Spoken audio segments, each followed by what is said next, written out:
A very good evening to you, sir.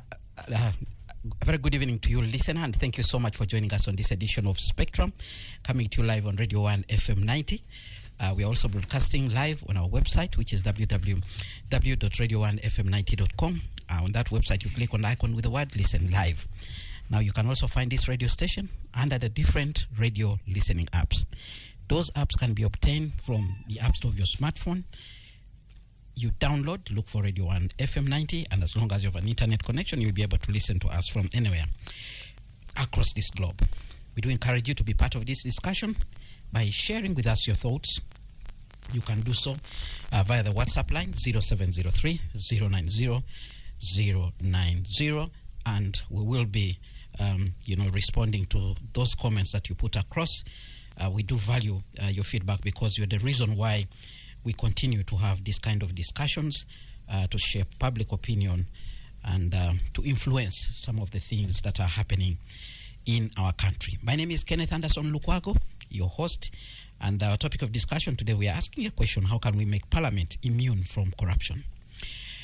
Well, we've seen what has been transpiring around Parliament for quite some time. Of course, this began with that parliamentary exhibition, which was led by Agora Center for Research, where details pertaining misuse of public resources was displayed. By that time, everybody was dismissing. Some people dismissed this information, saying that it was not actually factual. But what we've seen now, there's action taking place, including the search and confiscation of property belonging to the main person that had been projected in that particular research, and that is the outgoing Speaker of Parliament, Anita Among. And of course, members of the public are still calling out and saying there are so many people who are involved in the theft of public resources in Parliament that they should also be brought to book. President Yoweri Museveni has already warned the 12th Parliament about the danger of associating with corruption. He has actually told them to, make sure they, eat from their sweat. But some people have criticized him, saying he was the first to give them a kitty, money that they had not worked for. And so the debate continues about Parliament and the issues of corruption. So today I have two guests to share their thoughts about this particular issue. The Honorable John Ssimbwa, former Makinde East MP. He is an anti-corruption crusader. We remember him very well in the 10th Parliament. He tabled a bill which was titled the Anti-Corruption Bill 2012, which aimed at confiscating property of those convicted legally. It included attaching property of relatives because he believed that some people can acquire, properties and hide them under the names of their relative. That particular Amendment Act was passed on the 12th of October 2015 and assented to by the President on the 15th of the same year, same month, same year. Good evening, Honorable Ssimbwa. It's a pleasure having you on the Spectrum. Good evening to you. Good evening to you, our listeners. As I have been introduced, I'm Ssimbwa John, former Member of Parliament, Makinde East Constituency.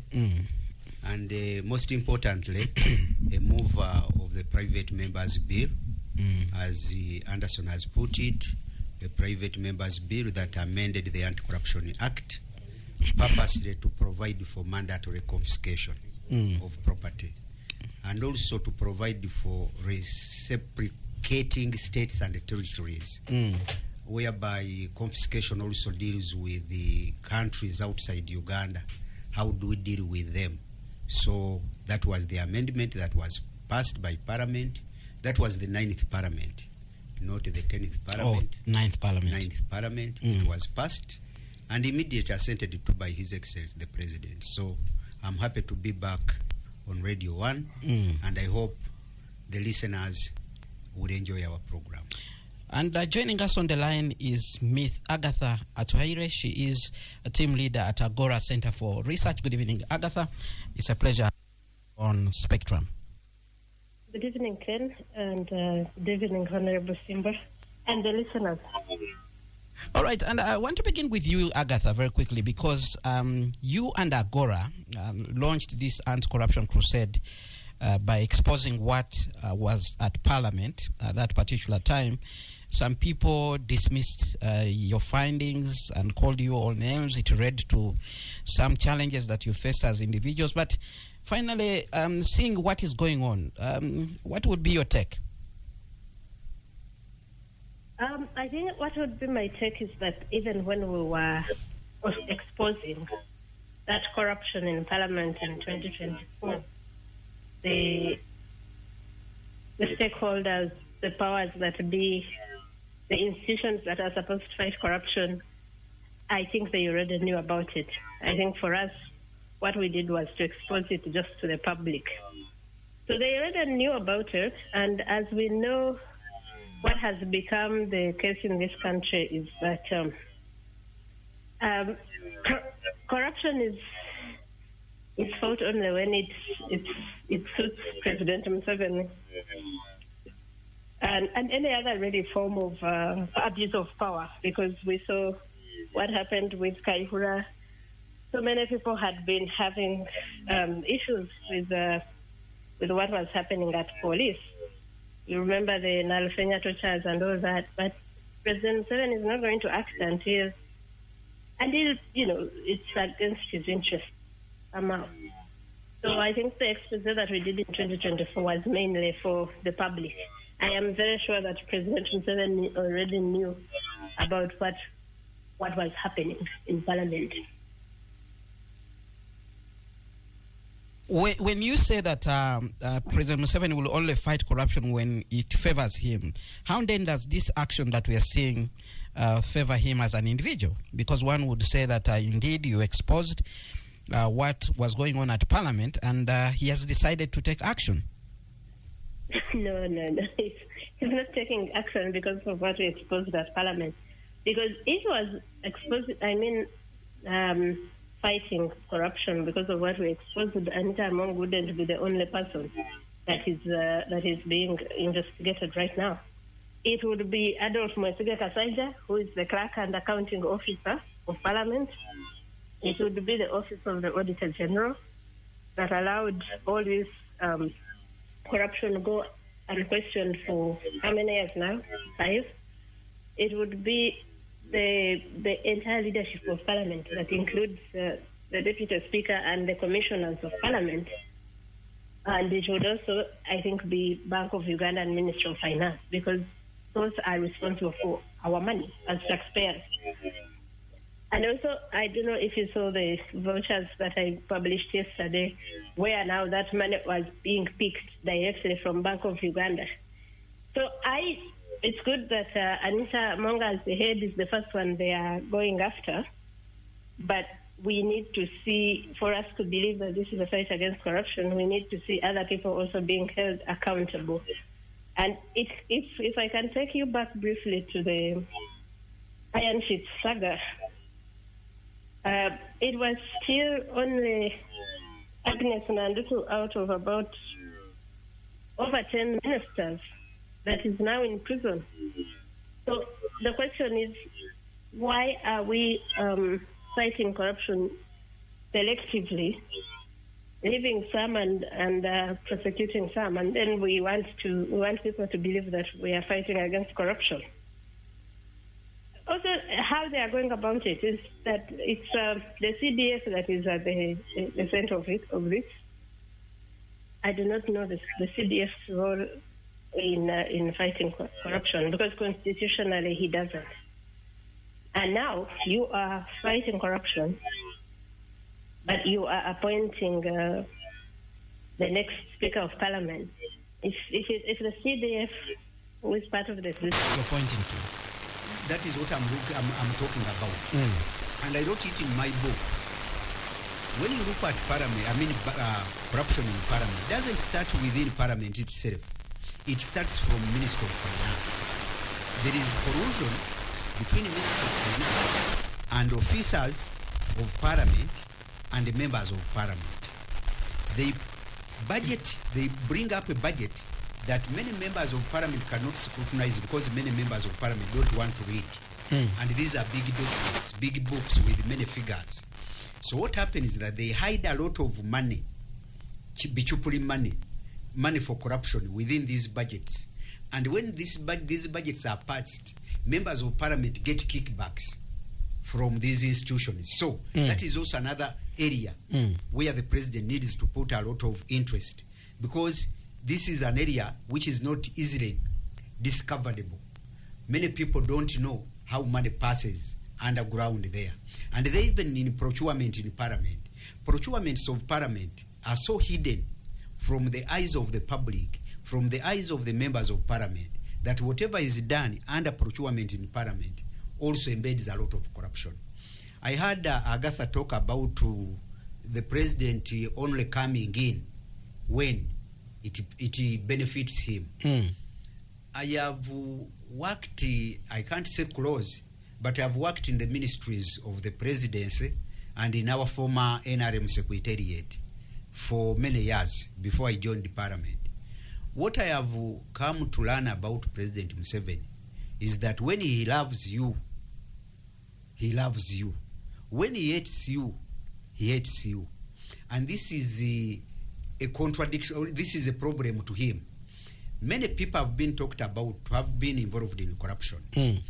But because they have earlier on solicited the confidence of the president, it takes the president a lot of time to think of taking action against these people.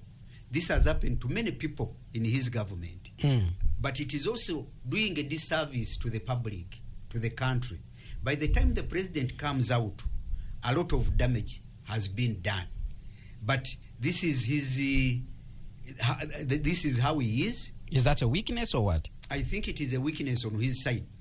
He trusts people a lot. And when he trusts you, it takes time to withdraw his trust. All right. Now, is that what you're saying is happening with the Right Honorable Anita Amongo? Is happening with the Speaker, Right Honorable Anita Amongo. You remember, Agather and the group came up early. And it is not only Agather and the group. Some of us within NRM itself, we had written before 2024, 2023, ending 2023 ending and early 2024. We had written to our national chairman complaining about how parliament was handling its resources. We are complaining about issues of accountability in parliament. We are complaining about issues of recruitment in parliament. We are also complaining about how money was exchanging hands between individuals in parliament and the Speaker's office. But since 2024, 2023, some of us were disappointed that the president was not taking action. So, if the president had taken action at that time, many of these resources could not have gone or could not have got lost. So, that is where we blame His Excellency, the president. He trusts a lot, and it takes a long time to withdraw his trust, and before he withdraws trust, then many issues go under the bridges, and that is what has happened to the Speaker of Parliament. Honorable Ssimbwa, what do you know? What kind of corruption was the Speaker involved in, from your experience, from what you've gathered? One, it is to do with the misuse of office. The Speaker had assumed that her being the head of Parliament was in charge of all the resources of Parliament, which was not true, or which is not true. Parliament has got an accounting officer.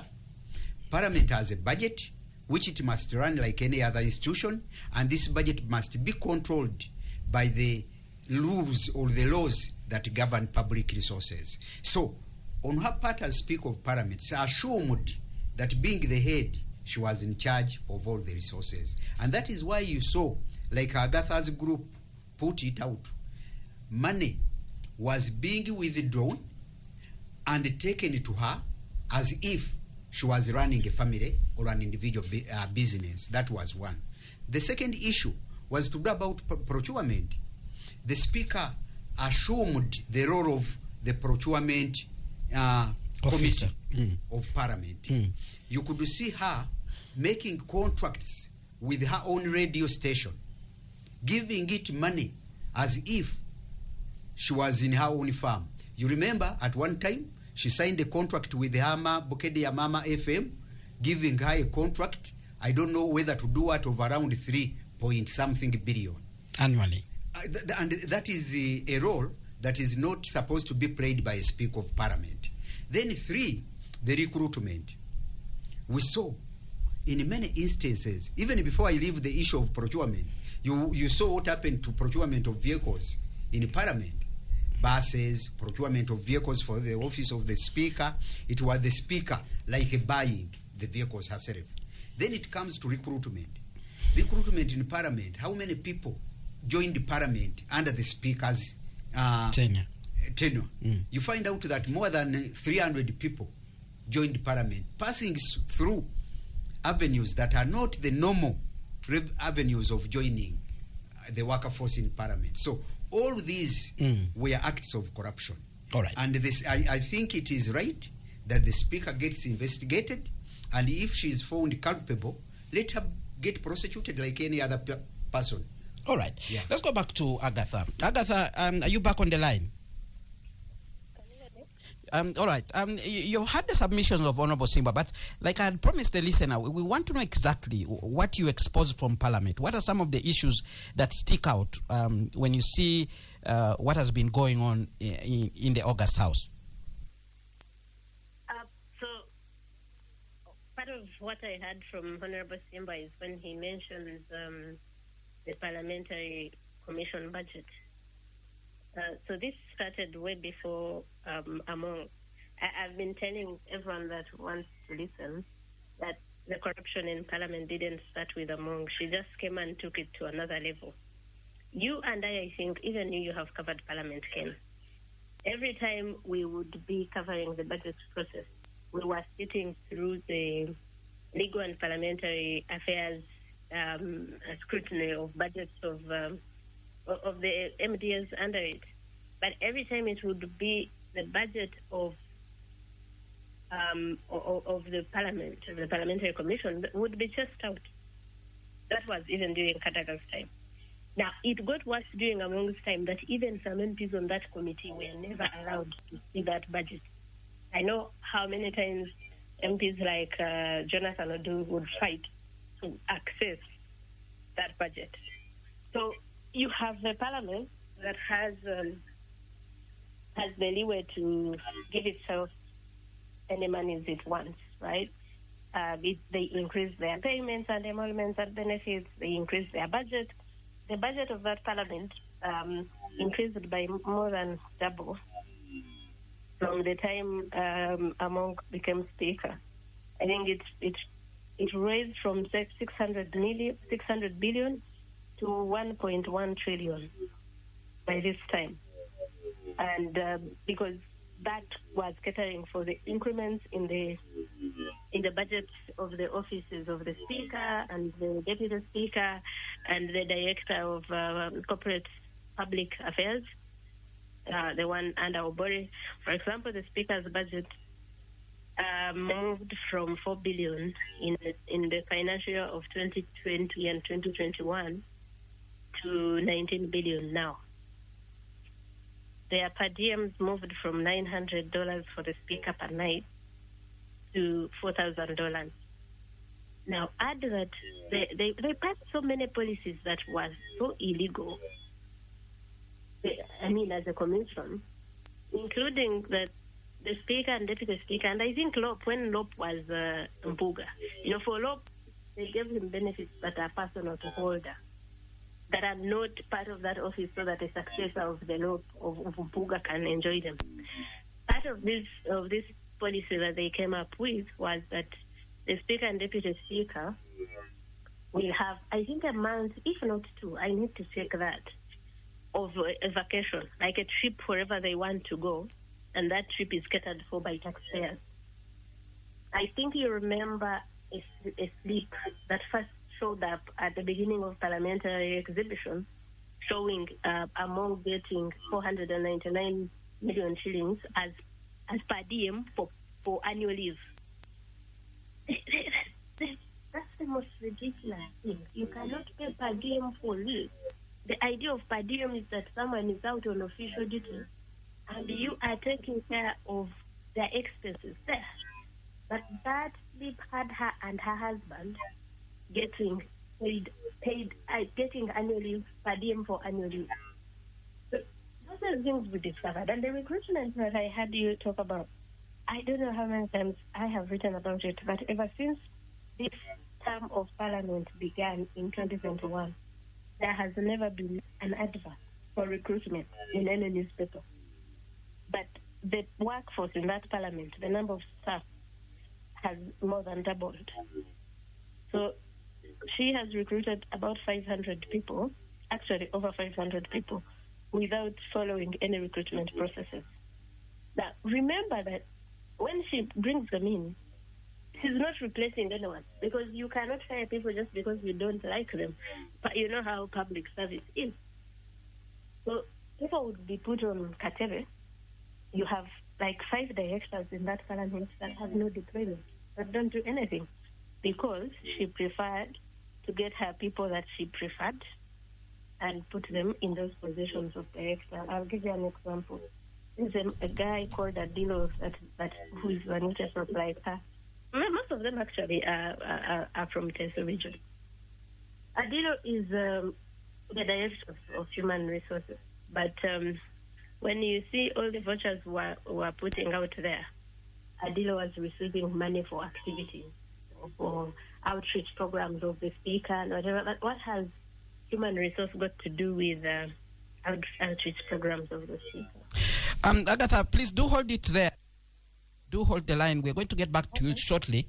We're going to go for a short break. When we return, we'll continue to hear from you so that you can conclude on your point on what exactly you found out during your research or Well, thank you so much for staying with us on Spectrum Live on Radio 1 FM 90. Today we are looking at how we can make Parliament immune from corruption, and my guest in studio, the Honorable John Ssimbwa, former Makindye East Member of Parliament and Corruption Crusader. He comes from the ruling NRM party, and Ms. Agather Atuhaire, lawyer, journalist, and team leader at Agora Center for Research. She joins us on the line. Keep your comments coming via the WhatsApp line 0703-090-090. And my name is Kenneth Anderson Lukwago, your host. Agatha, are you still with us? Yes, I am. Yes, if you can conclude your point there. We had reached a point where you were talking about the recruitments, and let's hear the details and then get response. Giving some forms of corruption. And I think that we need to know that the corruption we have been able to prove, because for me, usually I will put out there what I have gotten documentary evidence for, could be like only 10% of the actual corruption that was happening in Parliament.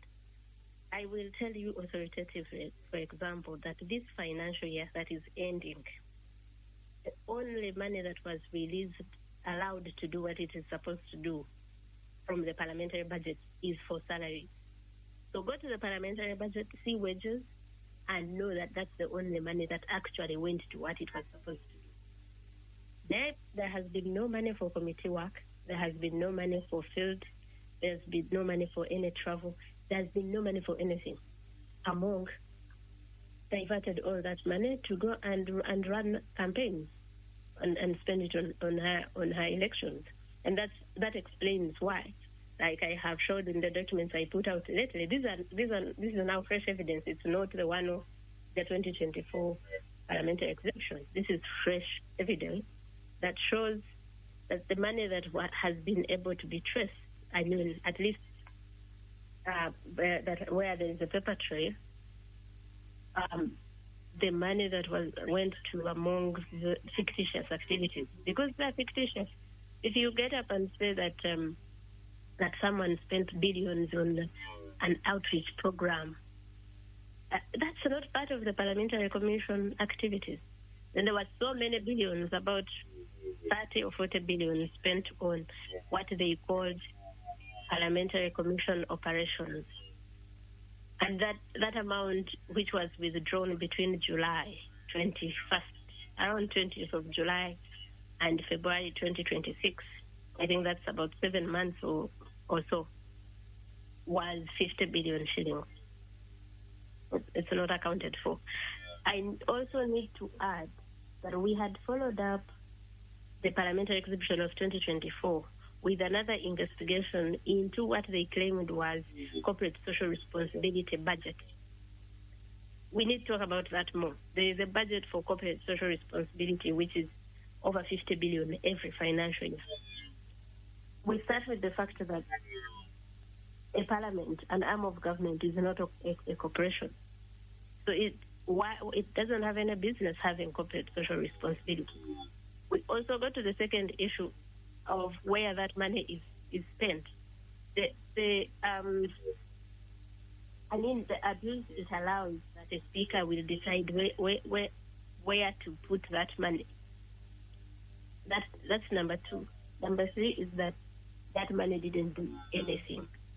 So vouchers would have what the money apparently did, and we went and investigated all those activities that were on those vouchers, and 95% of them never saw any money, including Arua, where Chris Obori, the director of communications at Parliament, spoke on two platforms. One was the Agora space during that exhibition, and the other was on the spot on NTV during the exhibition, and said this money goes to emergencies that cannot wait for budget processes.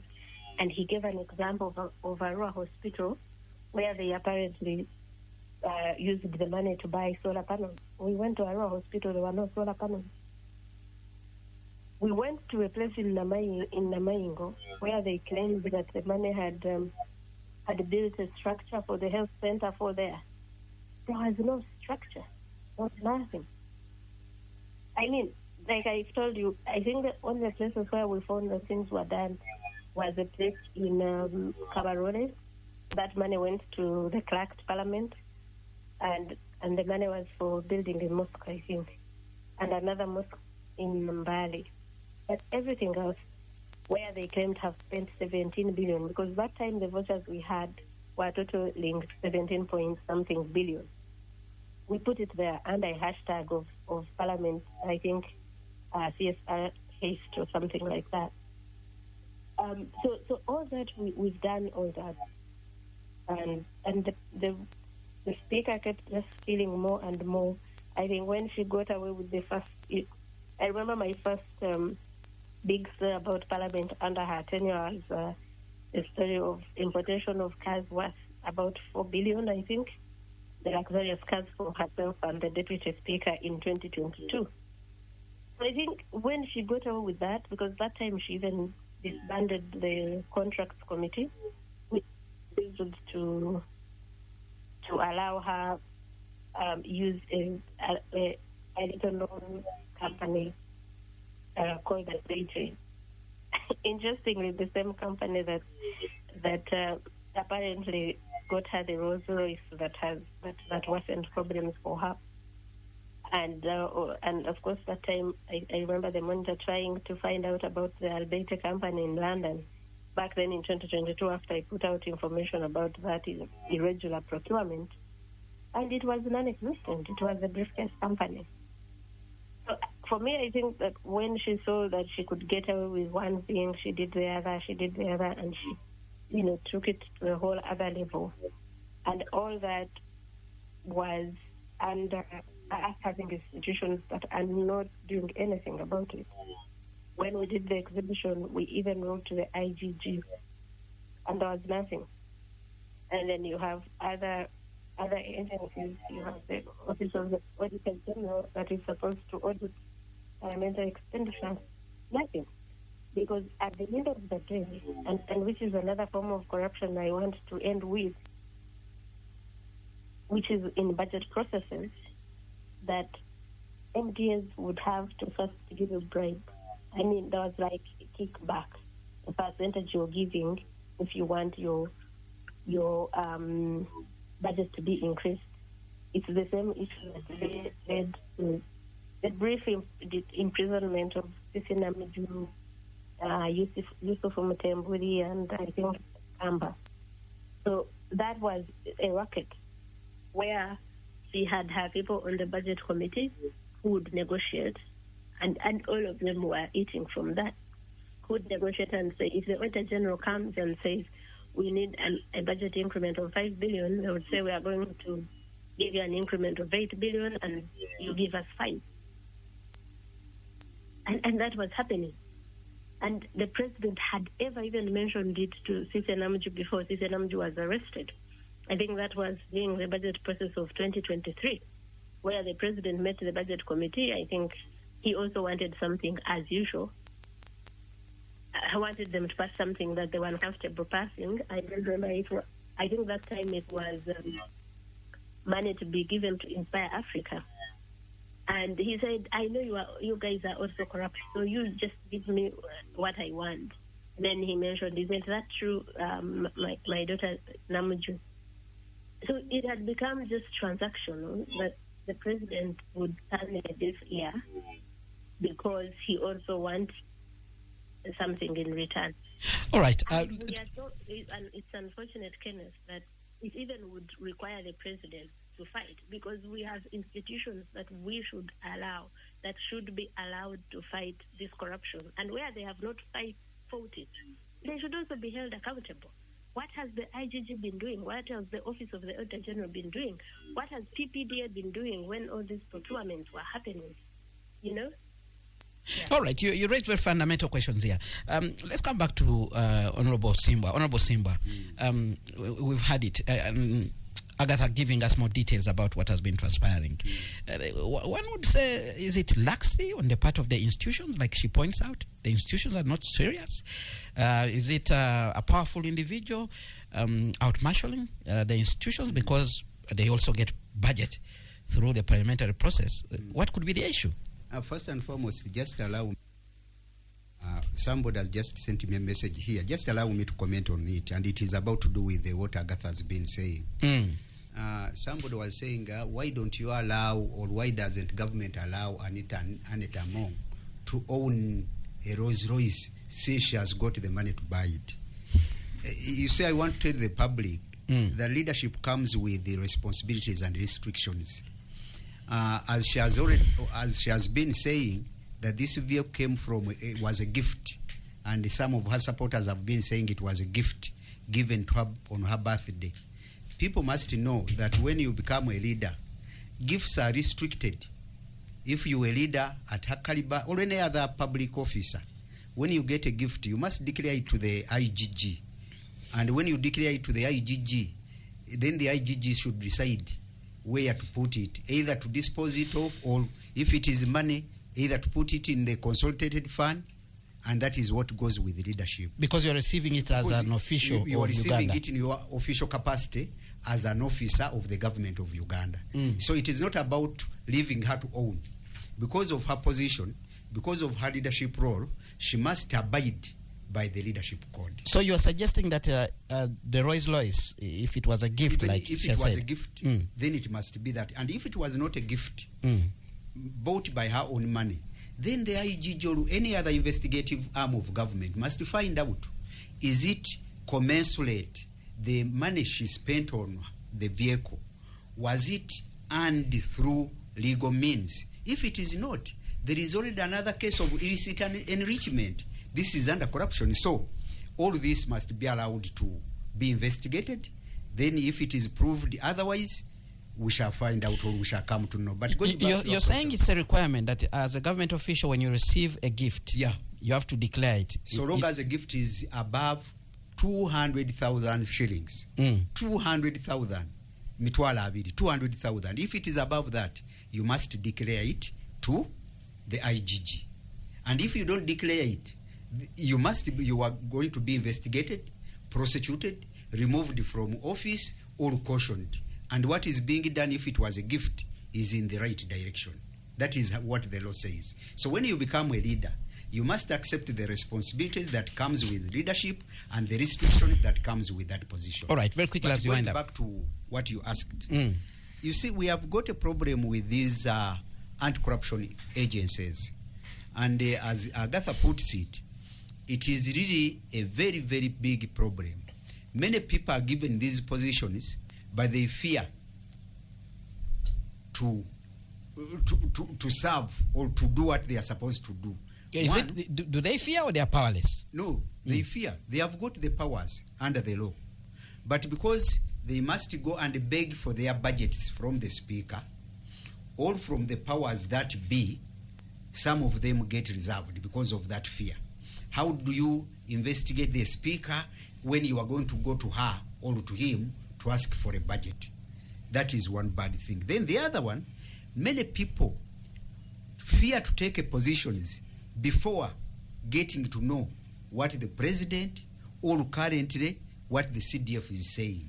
Many of these people in anti-corruption agencies fear to take a position. That is the second reason. The third one is that there is a lot of nepotism within these institutions. You find that the people you want to investigate or to interrogate are the people who helped you to get these jobs where you are. When it comes to the Auditor General, how did you get the job? When it comes to the IGG, I am not talking about individuals. I'm talking about offices in those institutions. Appointments Committee of Parliament. But how vets them. Alone, even the Appointments Committee. Who recommended you? Lobbying. Who recommended you to get this job? What happens if that person who recommended you to get the job is the one you are supposed to investigate? So, what we request for is that the right people must be put in the right positions so that they can do the right jobs. But if we continue having wrong people in right jobs, they can never do the right jobs or the right things in those jobs. So, in a nutshell, some of those are the issues or the reasons why many people in these positions don't act the way they are supposed to act. Currently, here now, every government officer, wherever he stands up to talk now, they talk ill against corruption. But these people have been there in government. Ministers now are castigating the Speaker of Parliament. Members of Parliament are castigating the Speaker of Parliament. Including those that had endorsed her including publicly. Those that had endorsed her before. What is happening? Because now the President has said, because now the CDF has talked, now everybody is jumping on the bandwagon. That is wrong. People or leaders must stand straight, talk ill of all the evils that are being practiced by government officers and government institutions, whether the president has said or talked something about it or not. Because in most cases, for us as leaders, when I was bringing up this law you talked about, many people castigated me and many people campaigned against me. But since then, I have stood my ground. And even today, I have just got a letter from the Chief Justice, because this law which you talked about has not been performing because of some problems. But now we are coming up. When you look at this letter, it is from the Chief Justice. The Chief Justice has just written to the principal judge, referring to the letter that I wrote to him as Chief Justice, complaining for more than 11 years since the president assented to this law. The other Chief Justices had refused to use it. Not to use it, but to implement it. We had put a section 67A in that law that gave them powers and responsibilities to come up with rules to regulate the process of confiscation. But since then, they had never put these rules in place until now. So why now? That is why we are saying that everyone, wherever you are, stand firm. Like that is why I want Agather. Fortunately, I have never met her, and I have missed meeting her today. She is online. But I have liked her group, herself, the way they have stood firm to fight corruption. If everybody stands firm in his position, corruption will be defeated. All right, let's go to the lifeline of this show, and those are the comments that are coming in from listeners. I want to begin with Odoi, listening in from Nansana. I say thanks for the program. I think Uganda's biggest problem is Mr. Above. We have many bodies for fighting corruption, but if Mr. Above ordered and then they all went mute. IGG, State House Anti-Corruption, CID, Financial Intelligence Authority, MPs, ministers, Auditor General Police should be independent without being blocked by Mr. Above. That's a comment from Odoi there, listening in from Nansana. Kabanda, Grace writes in and says, good evening, Kenneth, and I guess the problem of Uganda corruption is from the state up to LOC1, period. You can say no or yes. That's a comment from Grace there with that particular comment. And we have another comment here. Kenneth, I must applaud Agather for that research analysis of events at Parliament. The President should appoint Agather as the IGG. And Agather, I beg, in case the President listens to this, please take it in good faith. You seem to be a good patriot at PLU. Needs to quote your experience during the Kisanja Akuna Ofisadi. That's Ocheng Samuel listening in from Nigeria. And then we have another comment coming in here from Isaac, coming in from Fred. Fred writes in and says, good evening, Spectrum, thanks for the show. My take on the topic at hand: term and age limits must be reinstated for both the presidency and parliament so as people can stop to have impunity and self-entitlement. Parliament must be diffused from the executive to maintain autonomy and independence, especially when laws are selectively applied. That is the Mabati saga, why only Nandutu is in jail and the main perpetrators are out. The speaker's role must not conflict with the clerk to parliament, the latter being an accounting officer, and budget control must be checked time to time. Let all MPs be given chance to discuss their individual views as opposed to collective responsibility. Commercialization of politics right from the grassroots must be discouraged. That's Kamugo Fred Keita listening in from Chira municipality. Another comment comes in from Moffat. Moffat writes and says, good evening, Spectrum. What Anita is going through is just misjudgment, and indeed corruption is involved, and the law should take its course. But some of the allegations are far-fetched. For example, the issue of recruitment. In Uganda, Revenue Authority, Equal Opportunity, most parastatals, you will find people from a particular region. That's a comment there from Moffat. Joseph, listening in from Iganga, says, Parliament can't fight this corruption alone. When AAA came, the Parliament was already struggling with too much corruption, and not only Parliament, many sectors were crippled with what has been said, that the President trusts his people, and he takes long to unbelieve them. It makes it more worse. We have another comment from Edison, who writes and says, dear Kenneth, Uganda is rich. There's too much corruption and impunity in this country. If they send you to get a person with integrity in this society, you will struggle. Most of the MDAs are full of corrupt individuals who are there because they oil the hands of the masters. For example, what does Ota General do? But the question is, why do you wait for looting to go on for long? Corruption in Parliament is just a small portion of what is stolen. Well, that's the kind of feedback that we are getting in from the listener. And Mwalimu Bill says, Agatha, you are my hero. I love your articulation of facts, and may God reward you for great works. That's a comment from Mwalim there. Then Dale writes in and says, the problem of Uganda is the strongman syndrome. People amass so much power that institutions fear to perform their work. There are people who only can be reported to God in prayers, not LOC, police, IGG, etc. Very quickly, Agatha, let me come to you for your closing remark, because we are coming to the end of this discussion.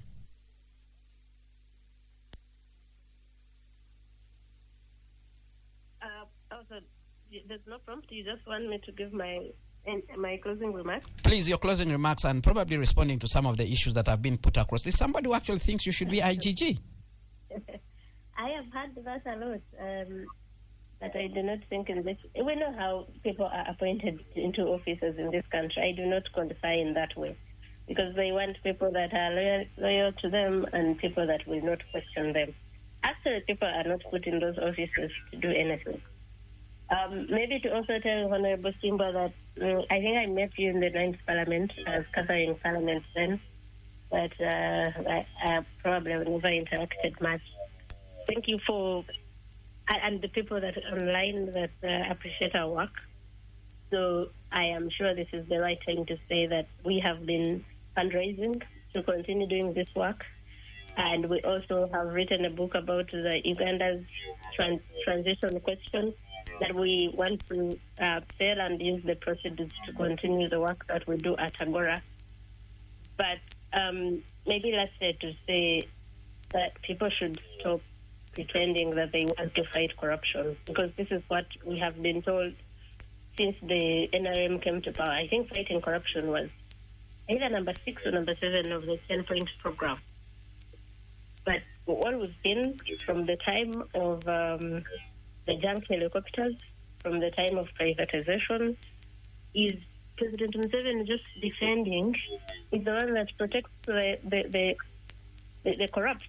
I remember the IGG, I think it was Betty Kamya, No, it must have been Maria Gonja then when she said that she would hide behind President Museveni, and that is very true. So there's never been any political will to fight corruption.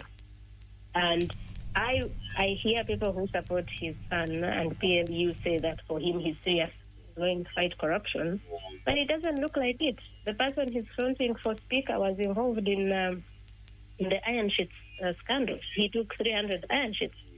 I had some people explaining that he used the iron sheets to roof a church, but it doesn't make it any different. That the iron sheets were not meant for the church in Budama. All right. They were meant for Karamoja. So if we are serious about fighting corruption, let's fight it. But if we are not, let's just stop hoodwinking Uganda. All right. Thank you. Thank you very much, Agatha, and thank you so much for sparing time to speak to us. Very quickly, in a few seconds, your closing remarks. In a few seconds, we need to interrogate why Honorable Nandu to Agnes was the only one charged under our amendment law. The rest were charged under different laws, and that is why they skipped being sentenced and convicted and sentenced. But Nandutu was charged under our law, and she was convicted. Why? The others were not. Right. Lastly, we are pushing so that the rules and the regulations under the Anti-Corruption Amendment Act are put in place by the Chief Justice so that confiscation of property begins, and we hope that it begins with this trending or ongoing investigation in Parliament, and we hope to see the Rolls Royce sold on auction under that law. All right, with that we come to the end of Spectrum. Thank you very much, Honorable Ssimbwa. Thank you very much, Ms. Agatha Atuhaire. And you, the listeners, thank you very much for tuning in and contributing to this discussion. Stay tuned to Radio 1 FM 90 because the news in English with Ms. Josephine Dagano is up next. Thereafter, the Soul Train with